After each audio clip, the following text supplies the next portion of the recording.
सच सच बताना, क्या आपने कभी पानी पर दौड़ने वाली एम्बुलेंस देखी है? अगर नहीं तो ये देख लो।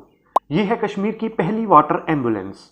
इसको बनाने की कहानी दिलचस्प और प्रेरित करने वाली है। वो साल था 2019, जब दुनिया पर कोरोना वायरस का अटैक हुआ था। चारों तरफ हाहाकार थी। तो धरती का स्वर्ग कहे जाने वाला कश्मीर भी कोरोना के काल में फंसा हुआ था। हालात इतने बुरे थे कि डल झील के अंदर बने आइलैंड पर भी लोग कोरोना वायरस से पीड़ित हो गए थे। और ये गिनती ऐसे बढ़ रही थी कि जैसे श्रीनगर में किसी ने कोरोना बम ब्लास्ट कर दिया हो। सड़क पर तो एम्बुलेंस आ जाती थी, लेकिन जो लोग आइलैंड पर रहते थे उनका क्या?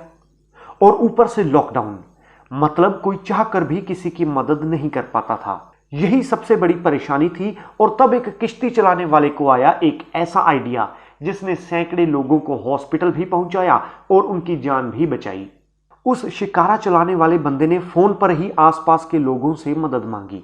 कुछ पैसा इकट्ठे भी हो गए।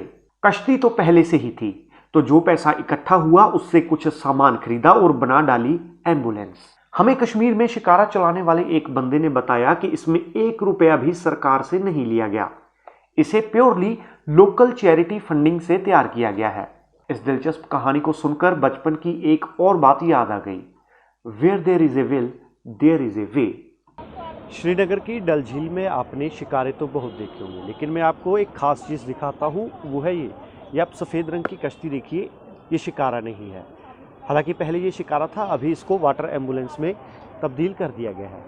ये आप देखिए, ये इसलिए किया गया है क्योंकि यहाँ पर सैकड़ों लोग रहते हैं जो कि डल झील पर अपने रोज़गार में लगे रहते हैं। कई बार उनको कुछ मान लीजिए ज़रूरत पड़ गई, उनके घर में कोई बीमार पड़ गया या वही बीमार पड़ गए, तो पहले ऐसी व्यवस्था नहीं थी कि उनको अंदर से बाहर जल्दी से जल्दी लाया जा सके। उनको नॉर्मल शिकारा से ही चप्पू की मदद से बाहर लाना पड़ता था। और जो नॉर्मल हॉस्पिटल की एम्बुलेंस होती थी उसको भी आने में कई बार देरी हो जाती थी। तो क्या किया, यहाँ के जो स्थानीय लोग हैं उन्होंने थोड़े थोड़े पैसा इकट्ठे किए और उन्होंने एक शिकारा लिया और शिकारा को उन्होंने वाटर एम्बुलेंस में बदल दिया। और इस वाटर एम्बुलेंस के सबसे पीछे आप देख भी सकते हैं कि इंजन लगा हुआ है, होंडा का इंजन लगा हुआ, तो उन्होंने इसको मोटर बोट में बदल दिया ताकि अगर कोई मरीज़ है तो उसको जल्दी से जल्दी हॉस्पिटलाइज किया जा सके, उसको जल्दी से जल्दी फर्स्ट एड दिया जा सके। इसके अंदर भी मरीज़ के लिए फर्स्ट एड बॉक्स रखा हुआ है। अगर ऑक्सीजन की ज़रूरत है तो वो भी इसके अंदर है। कुछ मेडिसिन होती हैं जैसे जो जीवनदायिनी होती हैं, एकदम से मरीज़ को देनी पड़ती हैं, तो वो भी इसके अंदर है। अगर कोई मरीज़ को चोट लगी है, गंभीर रूप से बीमार है, बैठ नहीं सकता, तो उसके लिए अंदर बेड के रूप में एक इमरजेंसी यहाँ पर वार्ड बना रखा है, तो उसको तुरंत अंदर से बाहर तक लाया जा सकता है। उसके बाद उसको हॉस्पिटल में जाकर उसका इलाज करवाया जा सकता है। तो कह सकते हैं कि ये वाकई जो स्थानीय लोगों ने एक ये उपराला किया है, बहुत ही नेक और अच्छा उपराला है।